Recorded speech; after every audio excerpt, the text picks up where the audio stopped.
وراءکم ظہریہ. آج دنیا کا سب سے بڑا المیہ یہ ہے کہ ہر رشتے کا خیال کیا جاتا ہے, پیدا کرنے والے کا کوئی حق نہیں ہے. وہ کہتے ہیں تو مولویوں کا کام ہے نماز پڑھنا, روزہ رکھنا, قرآن پڑھنا, بچوں کو پڑھوا لو قرآن, تھوڑا سا ٹوپی رکھ لو کبھی کبھار. ہر قوم میں ایک کلچر ہوتا ہے نا, مذہب ہوتا ہے. ہندو کا اپنا ایک مذہب ہے, عیسائیوں کا اپنا ایک مذہب ہے, تو مسلمان کہتے ہیں ہمارا بھی ایک مذہب ہے, تو ہم عید منا لیتے ہیں, رمضان میں تھوڑا بہت روزے ووزے رکھ لیتے ہیں, کلچر ہے ہمارا. تو بھائی کلچر اور رسومات کی وجہ سے تو ہندو بھی ہندو مذہب کے پیچھے چلتا ہے, عیسائی مذہب کے پیچھے چلتا ہے, اس لیے کہ وہ عیسائی گھر میں پیدا ہوا. تو اگر ہم اس لیے نماز پڑھ لیتے ہیں کہ ہمارے ابا پڑھا کرتے تھے, تو یہ کوئی کمال تو نہ ہوا نا. کیوں بھائی, غلط کہہ رہا ہوں میں؟ تو اللہ اپنا تعارف کرواتا ہے قرآن مجید میں. هو الذی, وہ کیا ہے قرآن میں, خلقکم من تراب, جس نے تمہیں مٹی سے بنایا. جب انسان سمجھدار ہو جاتا ہے نا, بالغ ہو جاتا ہے, تو پھر یہ آیتیں اس کی سمجھ میں آنا شروع ہوتی ہیں. بچہ ہوتا ہے تو تھوڑی کچھ سمجھ میں آئے گا اس کے. پھر اللہ اپنا تعارف کرواتا ہے. یہ جو کائنات ہے یہ خود بخود نہیں بنی ہے, کسی نے بنایا ہے اس کو. اتنا بڑا سمندر, اتنی بڑی خشکی, اتنے بڑے بڑے پہاڑ اس نے زمین میں گاڑ دیے. کیسی مخلوق پیدا کی ہے آپ, مخلوق کی قسمیں دیکھو, قسمیں ختم نہیں, صرف سمندر کی مچھلیوں کی قسمیں دیکھو آپ. واللہ خلق کل دابۃ من ماء, ہر طرح سے پانی سے اس نے حیات کو پیدا کیا. ہر جاندار کی زندگی میں دخل کس کا ہے؟ پانی کا. وجعلنا من الماء کل شیء حی, پانی سے ہر زندہ چیز کو بنا دیا اس نے. پانی پہ تصویر بنانا ممکن ہے بھائی؟ وہ اللہ ماں کے پیٹ میں منی کے قطرے پر تصویر بناتا ہے انسان کی. آنکھ بناتا ہے, ناک بناتا ہے, کان بناتا ہے, دل بناتا ہے, دماغ بناتا ہے, جگر بناتا ہے. کیسے عجیب طریقے سے آہستہ آہستہ چیزیں بننا شروع. ایک ایک پرزہ اتنا ٹیکنیکل ہے. دیکھو ایک کمپنی گاڑی بناتی ہے, اس گاڑی میں ٹائر بھی ہوتے ہیں. ایک عام آدمی کہتا ہے یار یہ ٹائر میں اپنے ہاتھ سے نہیں بنا سکتا. اس میں اسٹیئرنگ بھی ہوتا ہے, اس میں کلچ بھی ہوتا ہے, اس میں سیٹیں بھی ہوتی ہیں. ایک ایک پرزہ عجیب, اور ان پرزوں کو جوڑ کر کمپنی کیا بناتی ہے؟ گاڑی بناتی ہے. لیکن اتنی بڑی بڑی کمپنیاں الگ سے نہ کوئی آنکھ بنا سکیں آج تک, نہ الگ سے ناک بنا سکیں, نہ کان بنا سکی ہیں.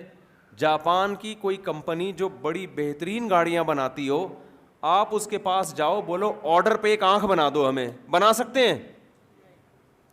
نہیں بنا سکتے. وہ کہہ رہے ہیں بھائی یہ تو ہمارے بس میں نہیں.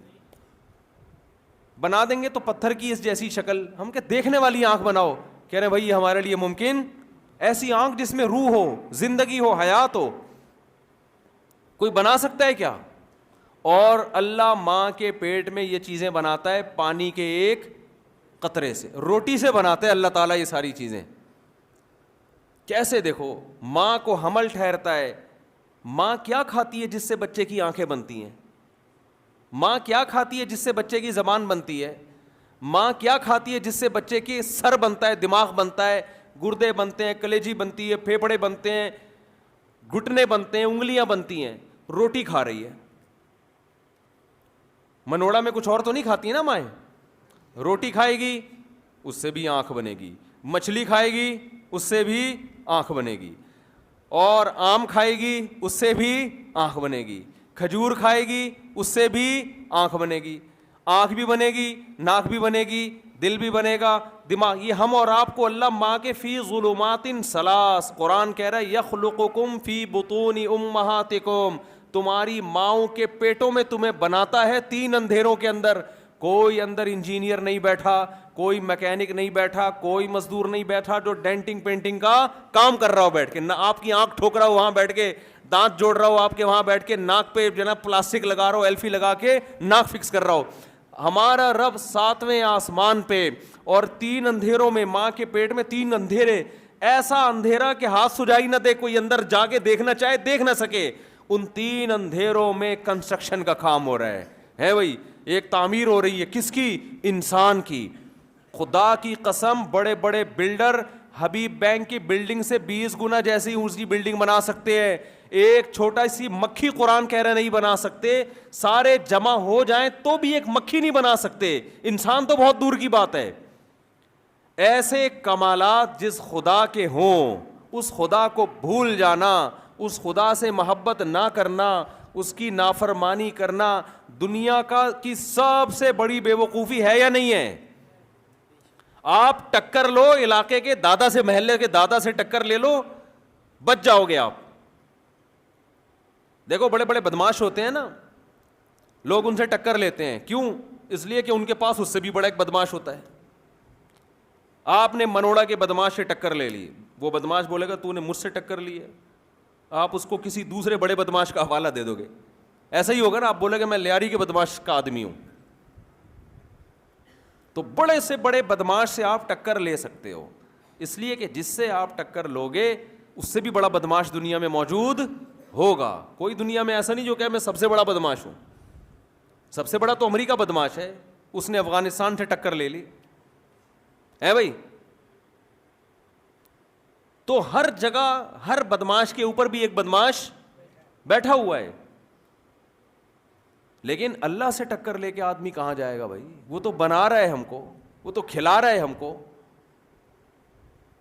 اللہ سے کیسے ٹکر لیتا ہے انسان؟ آپ کہہ سکتے ہو ہم نے تو اللہ کو کبھی چیلنج نہیں کیا. آپ کہہ سکتے ہو ہم تو اللہ سے ٹکر نہیں لیتے.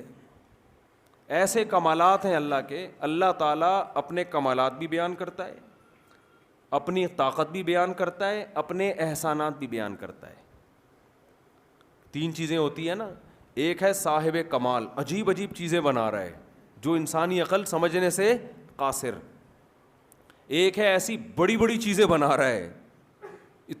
یہ سمندر تو کچھ بھی نہیں ہے اس کائنات، یہ زمین تو ایک چھوٹے سے ذرے کا ذرہ ہے.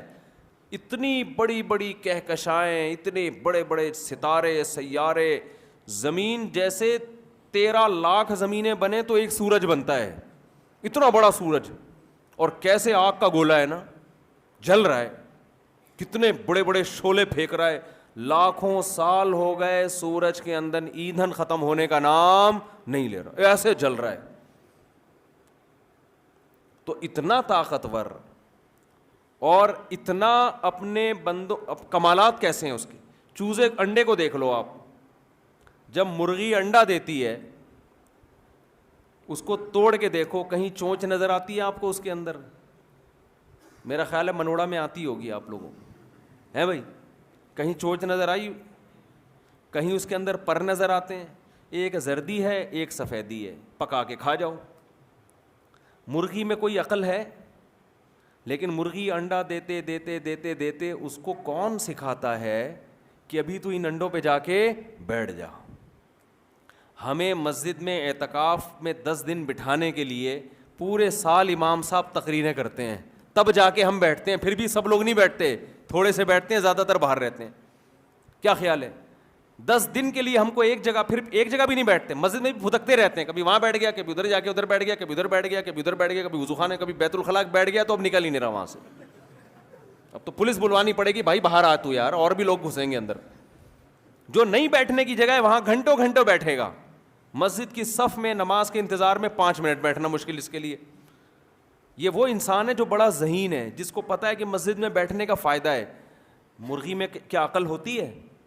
بولو. تو جانور ہے، اسے کیا پتا. لیکن اللہ نے اس کو کیسا سکھایا ہے، کیسا سکھایا ہے. انڈے دے گی، دے کے توڑے دنوں کے بعد جا کے اس کو کڑک ہونا شروع. اس کو خیال آتا ہے بھائی میرے انڈے کہاں ہیں بھائی، پھر بیٹھنا ہے میں نے. کون سکھا رہا ہے اس کو؟ کیا اس کی ماں نے سکھایا؟ یہ اس کی ماں تو چھوڑ چھاڑ کے پتہ نہیں کب سے گئی ہوئی ہے. اس نے اپنی ماں کو تو دیکھا ہی نہیں انڈوں پہ بیٹھے ہوئے، اس لیے کہ جب وہ تھا اس وقت تو اس میں جان نہیں تھی، حیات نہیں تھی. کیسے آ کے بیٹھتی ہے تھوڑے دنوں کے بعد، پھر کیسے 21 دن تمیز سے آ کے بیٹھتی ہے، اپنا کھانا قربان، اپنا پینا قربان. حالانکہ اس نے کسی مرغی کو پہلے بیٹھے ہوئے نہیں دیکھا. کتنے بڑے بڑے دلائل ہیں اللہ کے ہونے کے، اللہ کی قدرت کے. اتنی چھوٹا سا دماغ ہے مرغی کا. آپ نے کبھی دیکھا ہوگا نا بھینس کے مغز پکا کے کھا لیا، ہوتا ہے نا، بکرے کا مغز بھی لوگ پکا کے کھاتے ہیں. کبھی سنا مرغی کے مغز بک رہا ہے مارکیٹ میں؟ کبھی سنا آپ نے؟ کیوں نہیں؟ اتنا چھوٹا سا مغز ہے، کسائی کہے گا اس کا مغز نکالنے میں میرا اپنا مغز ختم ہو جائے گا. اتنا چھوٹا سا مغز، 2 ٹپکے ہوں گے، وہ کون کھائے گا یار اس کو؟ کس کو کھلاؤ؟ وہ نکالنے میں گھنٹہ لگے گا اور نکلے گا کیا؟ اتنا سا مغز. وہ کہہ رہے ہیں پوری سری ابال کے پی جا بھائی تو، اسی میں مغز آ جائے گا. ایسا ہی ہوتا ہے نا. لیکن اتنا سا مغز اس کا، اتنی سی کھوپڑی، 2-4 تاریں ہوں گی اس کے اندر. دماغ کیسا ہے اس کا، کیسے پاؤں مارتی ہے، دانہ چگتی ہے، پھر انڈوں پہ جا کے آرام سے بیٹھ جاتی ہے. اور آپ کو پتہ ہے مرغی اگر ایک ہی زاویے سے انڈوں پہ بیٹھی رہے گی تو چوزا اس سے نہیں نکلے گا. مرغی ان انڈوں کو گھماتی ہے. جیسے ہم تکہ پکاتے ہیں نا، تکہ پکاتے ہیں تو رکھ کے چلے تھوڑی جاتے ہیں، تھوڑا سا یہاں سے، اب تھوڑا ادھر ٹن مارا اس کو، ادھر بھی پکا بھائی تو ادھر سے جل نہ جائے کہیں، پھر تھوڑا ادھر. مرغی بھی کیا کرتی ہے؟ روزانہ اس کو انڈوں کو گھماتی. ادھر سے تو میں نے ہیٹ دے دی ہے اس کو، اب تھوڑا سا یہاں سے. اس کو کس نے بتایا کہ اس کے اندر سے تیرے بچے پیدا ہوں گے؟ کیا یہ خود بخود اس میں اتنی عقل آ گئی ہے؟ تو یہ بھی تو کوئی ذات ہے. آپ کو یہ تو بتا دیا یہ میرا باپ ہے اس لیے کہ یہ گھر میں راشن لے کر آتا ہے، یہ گھر گیس بجلی کا بل دیتا ہے، اس سے باپ سمجھ میں آ گیا. مرغی جب انڈوں پہ بیٹھتی ہے اور ان کو سیتی ہے، اس سے خدا سمجھ میں نہیں آ رہا. وہ پھر بھی سمجھ میں نہیں آ رہا کہ خدا کون ہے، اس کے کیا کمالات ہیں. تو ایسے ان کو گھماتی رہے گی آہستہ آہستہ. 21 دن تک کیسی قربانیاں دیتی ہے، کھانا پینا چھوڑ دیتی ہے، وزن اس کا گر جاتا ہے، کیونکہ اس کو پتا ہے میں اگر اسی طرح کھانا کھاتی پیتی رہوں گی تو انڈوں سے چوزے بولو نہیں نکلیں گے. اور پھر آخر ایک ایک کر کے چوزا نکلنا. اللہ کی قدرت، نہ اس میں آنکھ تھی، نہ ناک تھا، نہ زردی تھی، بس اسی زردی سے کیا کیا بننا شروع ہو گیا بھائی. پر بھی بن رہے ہیں، چونچ بھی بن رہی ہے، آنکھ بھی بن رہی ہے، چوزے کا دل بھی بن رہا ہے. اور کیا بن رہا ہے؟ صرف ہیٹ مل رہی ہے اس کو. 21 دن کیا مل رہی ہے؟ ہیٹ مل رہی ہے. اس ہیٹ سے اس کے اندر ایسے انقلاب آنا شروع، اور تھوڑے دنوں میں 21 دن کے بعد چوزا چونچ مار کے باہر. جیسے ہی باہر آیا ہے مرغی نے اس کو ایکسیپٹ کر لیا کہ کس کا بچہ ہے؟ میرا بچہ ہے. اب کسی کا باپ اس کے قریب آگے دکھائے. پھر 24 چوزے بھی ہوں نا، 24، آپ کوئی نیا چوزا لا کے چھوڑ کے تو دکھاؤ. مرغی کو ایک دن میں پتا ہوتا ہے میرا والا کون سا ہے اور باہر سے مال کون سا آیا ہے، جھالی کون سا ہے اس میں. ایک دن میں اتنی ہوشیار ہو گئی، سب کے کلر ایک جیسے، بالکل اسی کلر کا چوزا لا کے چھوڑ دو آپ، مار کے اس کا حشر نشر کر دے گی 1 منٹ میں. اپنے بچوں کی اتنی سمجھ اس کو کہاں سے پیدا ہو گئی. پھر ان بچوں کو، اس کو پتا ہے کہ ان بچوں کو پالنا کیسے ہے. ان بچوں کو باجرہ توڑ توڑ کے کھلائے گی. آپ بڑے بڑے باجرے ڈالو، مرغی کیا کرے گی؟ توڑتی ہے اس کو تاکہ چوزے کھائیں. پھر جہاں جہاں مرغی، چوزے اس کے پیچھے پیچھے. چوزوں کو پتا ہے یہ ہماری کون ہے؟ ماں ہے. سردیوں میں اپنے پروں میں چھپا لے گی، بلی سے لڑے گی. اور دوسری میں نے مرغیاں پالی ہمارے، جب بھی آپ کو پتا ہے نئی مرغی لے کر آؤ نا، پرانی مرغی اس کا استقبال کرتی ہے بہت اچھے طریقے سے. مرغیوں میں حسد بہت ہوتا ہے، جیلسی. تو میرے پاس 5-6 مرغیاں تھیں، میں ایک نئی مرغی لے کر آ گیا. وہ نئی مرغی کمزور بھی تھی، تو پرانیوں نے نا اس کی گت بنانا شروع کہ یہ کیوں آ گئی ہے. یہ جیسے کوئی نئی پڑوسن آ گئی ہو نا آپ کے محلے میں جس کو آپ پسند نہیں کرتے. مرغیوں نے اس کی مار کٹائی شروع کر دی. میں نے بیچاری کو الگ ڈڑبے میں رکھ دیا کہ یہ تو مر جائے گی، زخمی کر دیا اس کو. اس کے نیچے ہم نے لا کے رکھ دیے انڈے. تقریباً 12 چوزے نکلے اس کے اندر سے. جس دن اس میں سے چوزے نکلے ہیں نا، اب وہ 5-6 مرغیاں آگے آگے اور یہ پیچھے پیچھے.